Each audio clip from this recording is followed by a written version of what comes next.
In today's video, we're going to be discussing albums that are modern day albums that are destined to be classics in the future. I'm talking about albums from the 5, 6, 7 years range, really, the end of the 2010s, leading into the 2020s. What's going to be remembered as a classic years down the line? And you might be pleased to know, I hope you're not pleased to know, that this isn't just my opinion today. I hope you come to these videos for my opinion, but you might be pleased to know that I'm actually incorporating other people's opinions for this video and discussing you guys' thoughts on these albums, because I put this on Twitter, I put it on a few other places as well, Threads, and yeah, you guys are basically going to be deciding the future classics, and I'm going to be discussing them in this video. So hopefully you enjoy it. Hopefully you agree with the picks. If you disagree, let me know in the comments. If there are some albums that don't get mentioned that you think will be future classics, would love to see your takes in the comments as well. Give me some of your picks for albums. And yeah, as always, subscribe, like the video, share it around. And if you're feeling very generous as well, you can support me over on Patreon. You can support me on the membership page if you are feeling super generous and yeah, want to monetarily keep this channel going, because this isn't a full-time thing for me. I keep these videos going on the weekend in my own time. So yeah, that would be wonderful if you could even potentially donate as well. So let's get on with the video. Hopefully it's a good one. So as I said, and as you can see here on the screen, I pitched the tweet here: which modern albums do you think are destined to be classics in the future? And of course, as you can see, I've included Igor as the kind of, I guess, example of this, because I do think it's a great example of an album from the modern times that already feels like it's rumbling in those conversations. Because for me personally, I've always felt like classics should be like looking at like at least a sort of 10-year range, really. And yeah, this album is kind of getting in those conversations. It's super unique. It's an incredibly forward-thinking album in terms of its production and its styles that it blends together. The concept doesn't really feel like it's been done before, particularly in hip-hop as a genre. But of course, it isn't just a hip-hop album. It does blend neo-soul, pop, and all kinds of things together. Yeah, I think it is an album that also tests you a little bit, because when I initially reviewed this album, I did not think of it fondly. Even though I am a massive Tyler fan, this album was not something I liked. But over the years, I've kind of become more accustomed to it. Some of those vocals are a little weird, zany to get into, but it clicks. And I think a classic album can do that. It can sound a bit weird on release. It can get a bit of an odd reception when it first comes out, but as years pass, it gets its flowers and people start to kind of become more clear as to what the artist was trying to go for. So this album feels like the definitive modern album for me, because it kind of ticks all those boxes as well. It's super popular, so yeah, it's ticking a lot of the boxes for an album that in 5, 6, 7, 8 years down the line, we'll hit the 2030s, people still talking about it as a classic. So yeah, I think that's a great album to start off with. I wanted to mention here my good friend Mike's first sort of contribution to this, because he says, of course, he mentions, you know, a couple of albums: Volcanic Bird Enemy, which is the Lil Ugly main album, I believe, Dragon New Warm Mountain, and The New Sound. I'm with those, actually. I think Dragon New Warm Mountain particularly, I think, will be very much nailed on as a classic in the future, 100%. The New Sound is an interesting one, because I'm not sure if it will quite live up to the Black MIDI stuff. I mean, it doesn't for me personally, but I think generally amongst music nerds, it will. So maybe I kind of have to take that one, because it wasn't a massive highlight in music for me personally, but I liked it a lot. Like it was an album I liked a lot. So I think generally, I think it probably will be seen as a classic. It's a bit early to say, but the one I wanted to mention here is he says that Brat will not. The production is too poor, and then he goes on to say that it just feels like thin and lacking in size that won't translate well to re-listens outside of current hype waves, which is an interesting point. My only thing with Brat, and I gave it a really high rating talked about it in my year-end list. It was in the top 5 of the year. So this is coming from a place of love. I think it's a great album. My only thing with Brat was that the remix album just kind of went a bit too far and tried to capitalize on the moment and ultimately just kind of like soured what the original tracks were trying to do a bit. That's my only thing with Brat, really. I thought that remix album was super mediocre. I think if that was the actual Brat, I'd be pretty much like, nah, this ain't a good album. But obviously, it's not the actual Brat. And also, Girl So Confusing, that seems pointless now. You don't really need to listen to the original Girl So Confusing. Why would you listen to that when the Lord version exists? So, yeah, maybe that's my only main critique of the album, but honestly, yeah, I think it will be. I think not just through the fact that it's been super popular or it's been Charlie's biggest moment in terms of like album impact. Like even if it didn't do those things, people were still raving about it on release. People were still calling it like one of the best albums of the year. Like it was always going to get that because I just think it is that good. I think the hype that's maybe surrounding it might have tired some people out because that can happen sometimes. You might really like a song, but you just keep hearing it over and over again on the radio, depending on your surroundings, or maybe you're going to friends' houses or parties, and again, you're just constantly being kind of like hammered the song over and over. But yeah, if you're hearing a song in small doses or hearing an album in small doses and just not letting it ruin its initial hype, I think it can stay as good as it did the first time. So yeah, I think Brat's fine. I think Brat is fine. Let's go to Oralan's picks. Brat again being mentioned. To Pimp a Butterfly, I'm kind of disqualifying because that has been 10 years now. I think it's more than fair to say that's a classic album. So any comments or anything that says To Pimp a Butterfly, just assume that a point that I'm going to make is being made here, that it is basically already classic. I think it's just a generational album that you probably didn't even need to wait 10 years, actually. You probably could have been calling this a classic as soon as like the 2020s hit. Like honestly, that's how amazing that album is. Yeah, Danny Brown's Atrocity Exhibition, we're at 9 years now. Could you start calling that a classic? Maybe. I think in terms of its sound and its kind of revolutionary approach to hip hop, you can't really deny that. But yeah, I don't know. Are we quick to call things classic? Is this just actually like a music nerd's wet dream when it comes to hip hop? It's a very good album, but does everything need to be classic? I'm not sure. I think it's very good. I don't love it as much as other people do, but yeah, I don't know. It's a weird one. Probably is a classic. I may be overthinking that one. And Magdalena Bay, yeah, I mean, I loved it. It was my album of the year last year. I think it has potential to have a second wind as well and get more hype a little later on, maybe a viral song in a couple of years. I could see that for it because we see that a lot now. Party for You from How I'm Feeling Now is suddenly going viral, and that's a 5-year-old album. I could very much see this for Magdalena Bay in a few years where they get a viral song and more people learn about this album. I could see it. So yeah, I'm very much on that train. Her Loss.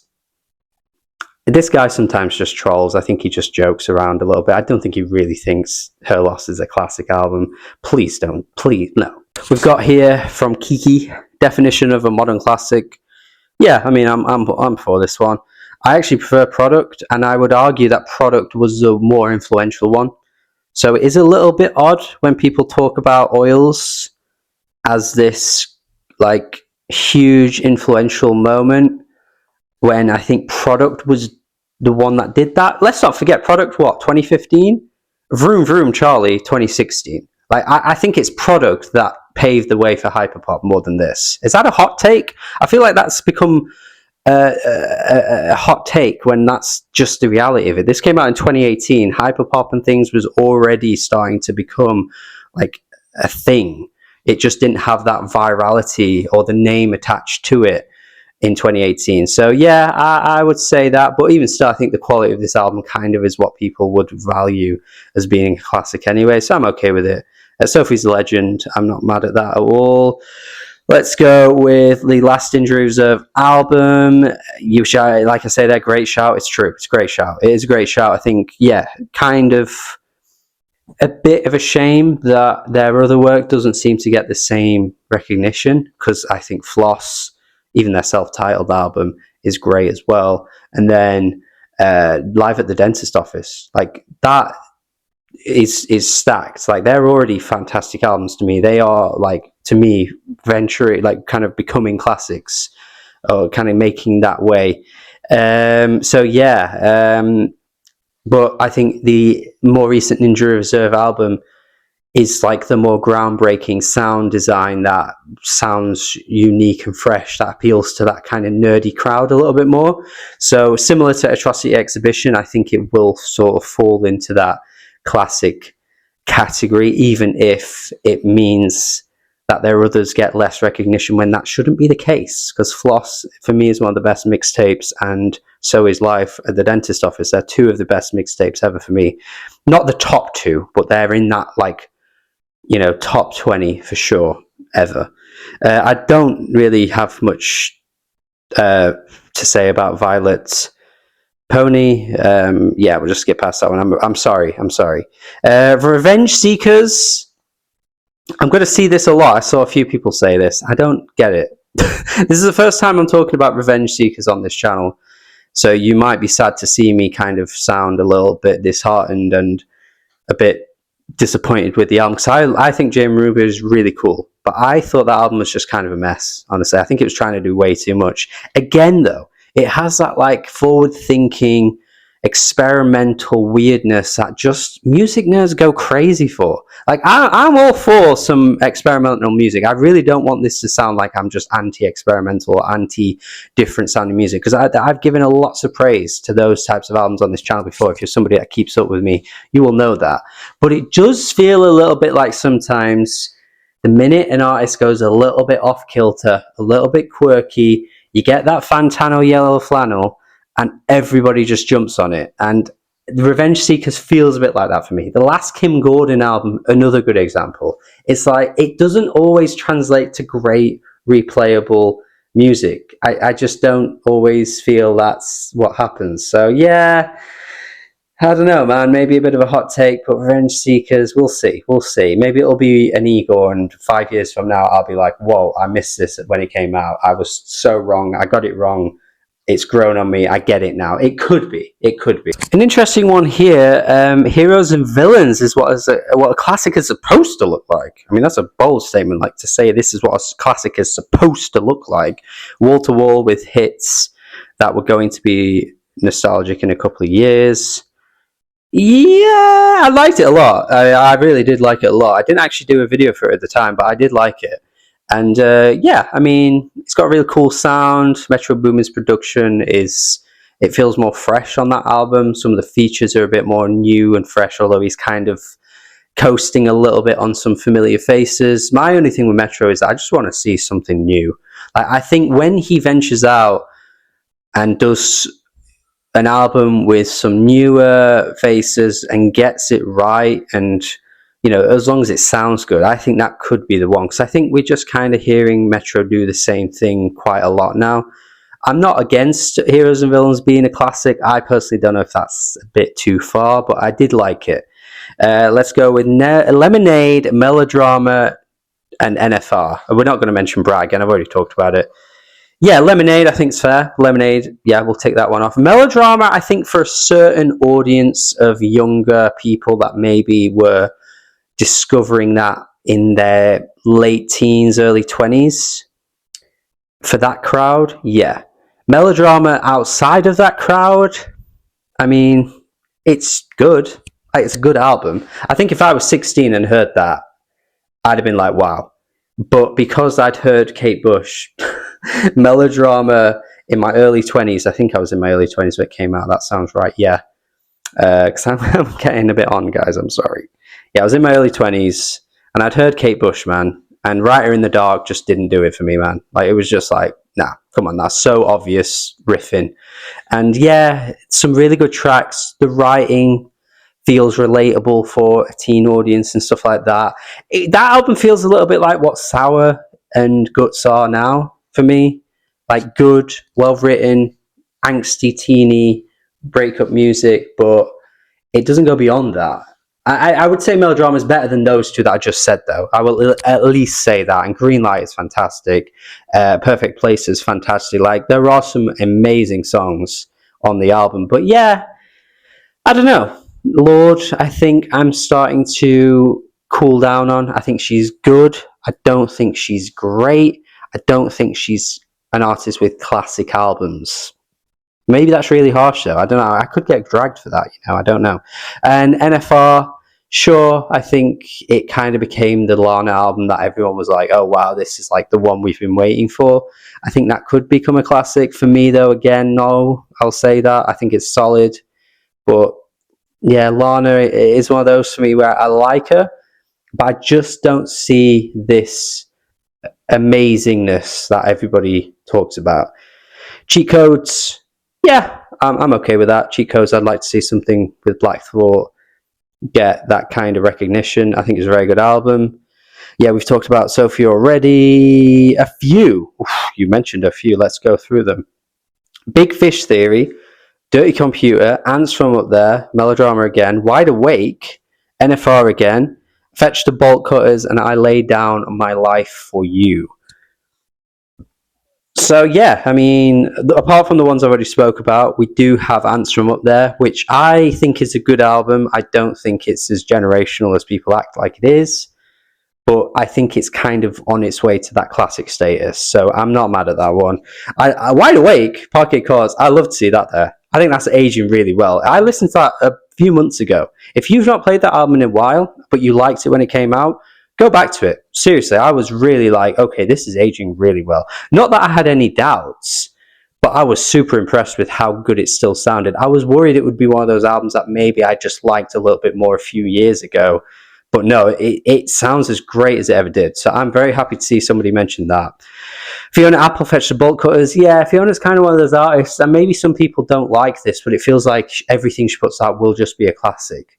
And that's not to say that everybody's just excusing all of her work and she's getting passes for everything she puts out. I don't think that's what it is. I just think she's just such high quality that, yeah, Fetch Bolt Cutters is definitely going to be a classic. And it's such a unique sound for her as well. It was totally different to other albums.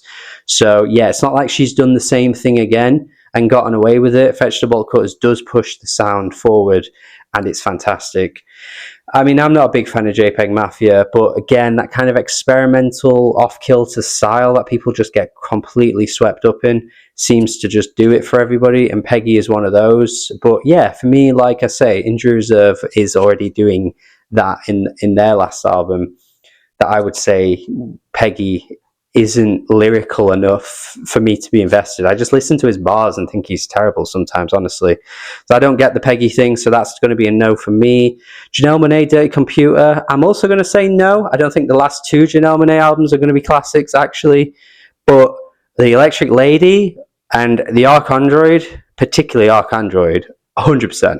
Don't get why Dirty Computer was the one that seemed to be the one everybody talked about. We'll never understand that, and I think everybody is a fool, and you make no sense at all. But Dirty Computer, that's not going to be a classic, no way. But the other two, oh, God, yeah. And Big Fish Theory, Vince Staples, I would happily call Dark Times for future classic. Big Fish Theory is cool, but yeah, I think maybe again amongst the music nerds that will be a classic. I think that kind of crowd. I do want to apologize now if you did reply to me or quote me and I don't include you. It's no hate or anything like that. I'm just not going to be able to get through every single one because this would be a very, very long video if that were the case. But yeah, Get to Heaven, Everything. Oh, love to see that be mentioned. 100% very much on board with that. Raw Data Feel as well, I think could also be that in the future. Get to Heaven actually is about 10 years old now. They're doing a tour soon where they're playing that from front to back. So yeah, I think we're kind of at a point where you could start saying that I Get to Heaven. Very cool album. Beloved Paradise Jazz was very surprised in 2023 when everyone was complaining about hip hop and saying it just wasn't in the place it used to be, which I was saying as well. But then those same people complaining didn't have this on their year-end list. It's like, you cannot be a hip hop head and not even acknowledge this great album, man. It's so good, so good. I'm very much on board with that one being a classic soon. Lonnie Holly, love to see that. Now, this again, this is we seem to pick and choose our experimental favorites because this guy is wild and weird and all over the place and very good. I don't know if it will be a classic. I really like this one though. This was my favorite from him. But yeah, I mean, love to see it mentioned. It could be if more people pick it up in a few years down the line. But this guy's like, I think he's like in his 70s or 80s or something. It's insane. Never heard a man of that age putting out music like this in my life. What a talent he is. Please listen to Lonnie Holly. Good God. And again, those experimental lovers just pick and choose. Like, where's the hype for this? I don't get it. But yeah, it's very, very good. Dawuna, Glass Slit Dream. I'm going to skip past songs. I don't know it, but I think after this video, that might have to be something I check out because I'm very interested as to why you think. Because you've mentioned some cool albums there. So you've obviously got something to what you're saying. So might have to check out Dawuna. Yeah, Answer Up there. I already mentioned that already, of course. Yeah, it's been kind of talked about a lot. It got a lot of replies. I think that one's nailed on in the future.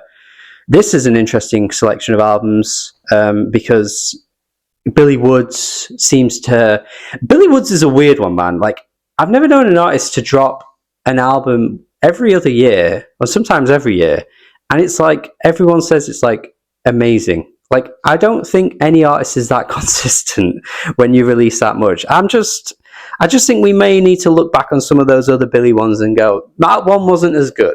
I just don't think you can be that good every single time. Cameron Winter, the Geese singer. I'm going to have to go back to this album because I tried Love Takes Miles, I think that one is called, a few days ago. And it sounded a bit better than I remembered. I didn't think much of this album when it came out, you know. But very recently, I don't know what's going on, but all of a sudden, I'm seeing a lot of love for this album. I think I may have missed something. Yeah, very interesting. I might have to do it. Mac Miller, I've always had some reservations with. I don't think his music's that great. I don't know if we can really be calling a posthumous album a classic as well. I find it a little bit morally questionable to be doing that, to be honest with you. But I've caught heat for saying this before, so I might just skip over that because I don't really want to be doing that again. But yeah, I don't know, man. I don't know if that's right to be doing that with a posthumous release. And then Car the Thief Next to Jesus. Now, this came out, and about 2 months later or something like that, he passed away, which was really sad because I always thought Car as a writer in the hip-hop game is just like next level. I didn't always love his albums, but in terms of his writing, you don't really get anyone else like Car. And unfortunately, I've never listened to this album, so I will have to go back to it. So I am familiar with a lot of Car's music, but yeah, I might have to go back to and check that one out because it missed me when it came out last year. It was last year, I think? Yeah, 2024, that sounds right. Soul Glow, I thought this was a really cool album. I think actually they could one-up what they're doing. I think they're one of those bands to me where it was like, oh, this sounds really good, but like they can go another level. And I think, don't hold your horses. Calm down. The next Soul Glow album, that could be the one. So let's just see. A few will be mentioned here that I think are interesting to talk about. Hurry Up Tomorrow. I really don't see it, honestly. I think The Weeknd has had the run of classic albums already. Then this one just isn't the one. I think Dawn of Femme and After Hours would be the better inclusions for this conversation. So I don't see it with Hurry Up Tomorrow. I thought it was good, but no, I don't see it for a future classic. Dragon New War Mountain, we've already talked about that one. Cheat Codes talked about that one as well. New Abnormal, we've talked about that one. But I do want to go back here. Songs of a Lost World. Let's mention that for a second, because that's a really great shout. That is the most recent Cure album. And I can't remember where or who said it, but I think, like, if I'm right, it was like released 45 years after their debut or something like that.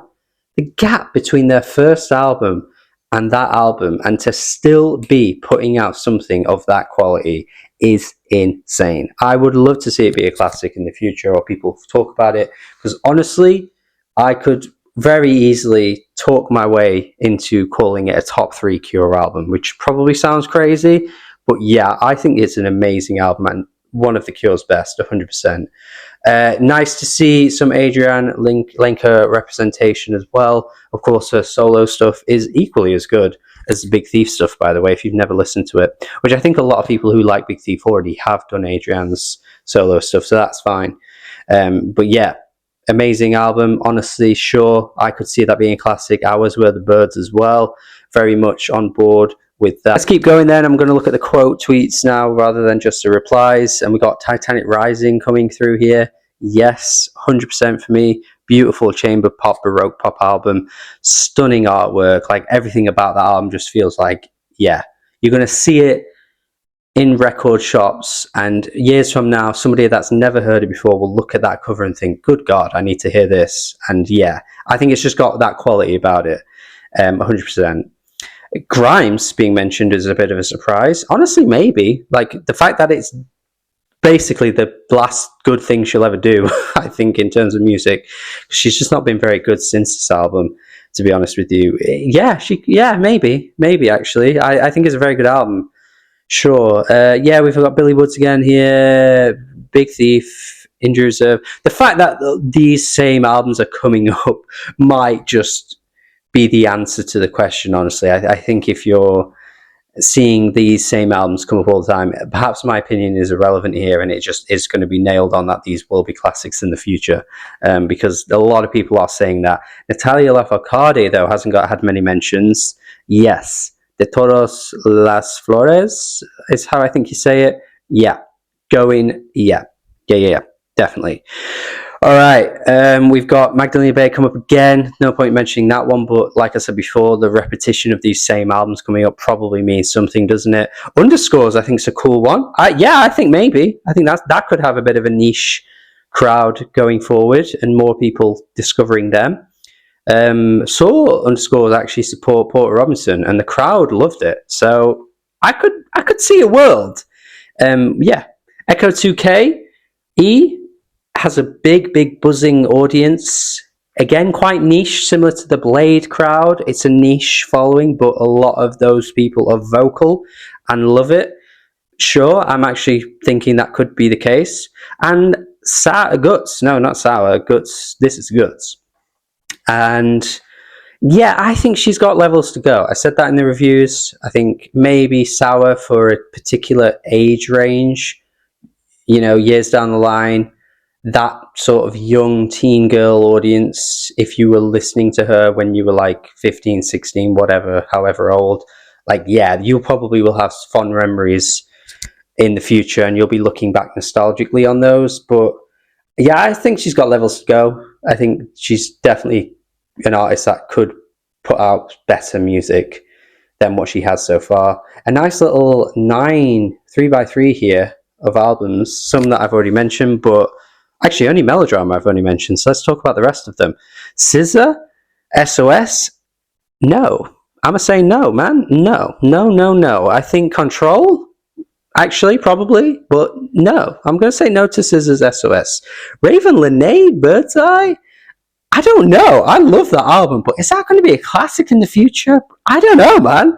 This is what I mean. I'm not putting my own bias into it here, because that was in my top 10, I think, for last year. I think it was, maybe 11th, I think, on my list. I love it. I think it's great. Love Me Not's having a big moment as well at the minute, even a while after the album came out, which is always a good sign for something. Shows longevity. But I don't know if it's going to be a classic, though. I mean, maybe. I'd love it. I'd love to see it, but I don't know. Kalela's Raven, maybe. It has a lot of a big vocal fan base. I think possibly Clairo's probably going to have at least one album that lands in that conversation. If it's going to be anything, it better be this one, because that is definitely her best album, and it's not even close. Steve Lacy, I mean, Bad Habit is massive and still gets a lot of plays and streams even now. The album itself is actually really good and maybe a bit underrated. Classic, though, maybe. Again, I felt like he could go another level. We've got Solange. I think A Seat at the Table is the one you should have submitted here. I prefer this album, actually, but I think A Seat at the Table has a better a better chance of being the classic later on. Even though, like, I agree, I think that one was better. I preferred that one. But yeah, the Marias, love that album too. Is that going to be a classic? I don't know. Seems unlikely, but I did think it was great. And I'm not sure what this one is. I feel a bit silly to not know it. Let's have a look here. We've got another 4 selection. The Forever Story Jid seems likely. I've always had a few reservations with the album. I liked it. I didn't think it was great. And again, I actually thought Jid could go another level, but we'll see. It seems like for a lot of people that's going to be a classic soon. So who am I to say it won't be? Dark Times, I already said that earlier. The Doichi mixtape, surely not. I'm sorry, I like Doichi a lot, and I thought this was good. But no. She's definitely putting out a better album in the future. Like, that is not the best she's... Nah, I don't see it, man. I don't see it. I know it won a Grammy, and maybe that could be enough. But Cardi B won a Grammy too, so I don't think just saying something won a Grammy is enough, because that Invasion of Privacy is not a classic in any regard, in any way, shape or form, and gets talked about more negatively now than it ever did, and it already had a negative reception when it came out. So yeah, winning a Grammy won't do enough for me to call something a classic. I just think I think it'll be seen as a good introduction to a great rapper. I think the next one or the one after that will be the classic, not that. Surely not. And then JPEG Mafia and Danny Brown. I mean, 2 experimental hip hop titans coming together with Scaring the Hose. I mean, that artwork is generational and eternal and will be forever amazing. I liked it. I thought it was good, but it seems unlikely. I don't know, man. It probably will be a classic. I think I'm just being too harsh. I think it probably will be. Yeah, probably. All right, a few mentioned here that were also mentioned in my Discord server, which, by the way, you should consider support me over on Patreon or the membership page, because you can join the Discord server and be part of conversations in there. And the 2 that were mentioned there, Renaissance, Desire, I Want to Turn Into You, yes to both. I think yes to both. I think the range and the versatility of Desire will make it an album that's replayable in the future. And I think more and more people will discover the brilliance of that. Again, similar to what I said with Titanic Rising, you're just immediately in awe of the album artwork. I think there's just going to be enough people that see that, and if they've never heard of the artist before, will click play just out of curiosity, which sounds silly, and I know that isn't the really makings of a classic, but I think Wise Blood and Caroline just aren't that big enough names really at the moment. But I think in the future, the more and more word of mouth that passes these albums around, yeah, I think so. Desire, and yeah, Renaissance, I haven't even mentioned yet, but yeah, Beyonce doing like dance house music, Afro house, silky smooth R&B, the whole thing, yeah, the whole package, it's got it all, man. That's got to be a classic. Should have been the winner of the Grammy. Cowboy Carter is, of course, the Grammy winner. That she did deserve, to be fair, but yeah, I think this has more legs. The longevity of the album seems to be bigger, and similar to Lemonade, I think them 2 will just definitely go down as classics. You've got the Lord album that's not even out here yet. I don't know if you're just joking, but sure. But yeah, yeah. Wow, you've got. I can't even unpack all of these, man. But Jesus Christ, Blonde's there. Sure, definitely will be a classic. How I'm Feeling Now. Yep. The Sufjan Stevens album. Yep. FKA Twigs Magdalene, possibly, actually. Wasn't too sure about that one. Some of these albums you've got here are like more than 10 years old, so there's no point mentioning them. Process, Sampha, I'm on board. I'm on board with that. Flower Boy, I think, yeah. Future Nostalgia is an interesting one. Possibly. I think it's a great pop album. I'm not too sure, though, about that one. I think it's great. I really liked it. But yeah, I don't know, actually. Is that going to be a classic in the future? Don't know. What's Your Pleasure? Yep, I think that will be just like a... Yeah, I think again, more and more word of mouth passes around, more and more people will discover that later down the line. Yeah, sure. Rodeo, yeah, I think is... Honestly, could really be... yeah, there has to be. Astro World probably as well, actually. But yeah. Black Star, 100%. Yeah, we'll just skip through and find some more here. Oh yeah, some of the ones I already mentioned. including Mayhem. I don't know about Mayhem. I think Mayhem's been a great career turnaround for Lady Gaga. Not to say that she was flopping, not to say that she was done, not to say that she was over, or any of those silly things that Stans might say. But this does seem to be the one, more so than any album in a long time for Gaga, where people actually care about, the whole package. Because I think with Chromatica, I think people kind of just cared about a couple of tracks. Joanne was the same too. Star is Born was a film soundtrack, so it's a little bit different. Like, yeah, I just think it's been a while since when people have really truly cared about a Gaga album. I didn't like it. I gave it a pretty middling review, but it's a tricky one. It's a tricky one. I think possibly, but it's hard to say with that one. It has just come out, so I don't really know how people will feel in a year or so. I'm just skimming through now because a lot of the same albums are coming up here. Okay, a few new ones, so we can talk about these. Some rap songs, maybe a little bit too niche, but I would think the hip-hop heads that are in the know will know, and I think, yeah, sure. You've got also a Whole Lot of Red, which kind of has to be a classic just for how influential it was. It kind of birthed an entire new generation of artists that came out of nowhere that just completely started to rip off this sound. So yeah, I think in terms of that, because that's another thing with classic too, the influence is a big part of that, and you can't really take that away from Whole Lot of Red. You've also got Monster, which I think is old enough now. Ooh, Ethel Cain popping up here. Ethel Cain's gained quite a newer audience over the past few years that seem to have discovered her over time. And yeah, I think that could potentially be a classic in the future, honestly. Let's keep looking though. I want to find, finalize, land on one more that just, I want to I need to talk about that. Because some of these I'm not all that familiar with, or some of them I've just been already talking about already. Oh, Lingua Ignota. I'm more than happy with that being considered a classic. Blade. I think Blade is an artist that is maybe just a little too niche to cross over to a totally wider audience. Because this is the thing, I've already said it about some albums that I really like myself. I think sometimes there's a difference between an album being great and an album being a classic.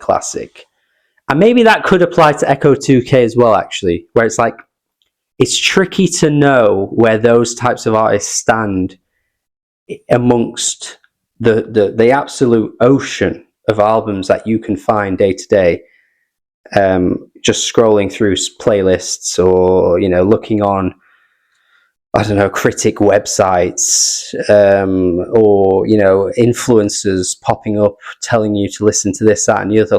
It's really hard to know in the internet age where albums like these ones will stand later down the line.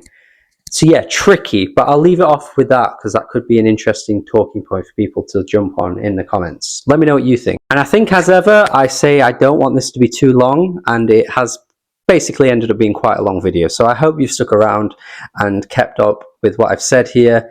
Hopefully you found this interesting and you've had a lot to take away from it. Would love to see your thoughts in the comments. What do you think these albums will stand later down the line? Will they be classics? Are some of these not on that level? Are there some that weren't mentioned that you think will be on that level as well? Please let me know. Subscribe at the very least as well. Check out more videos. Tell me what I should do next on the channel. And as always, if you're feeling very generous, you can support me over on Patreon or the membership page, and maybe get your own requests in there as well and get other perks too. Thank you. Please let me know your thoughts in the comments. Hopefully you've enjoyed this video. Do have a good day, and goodbye.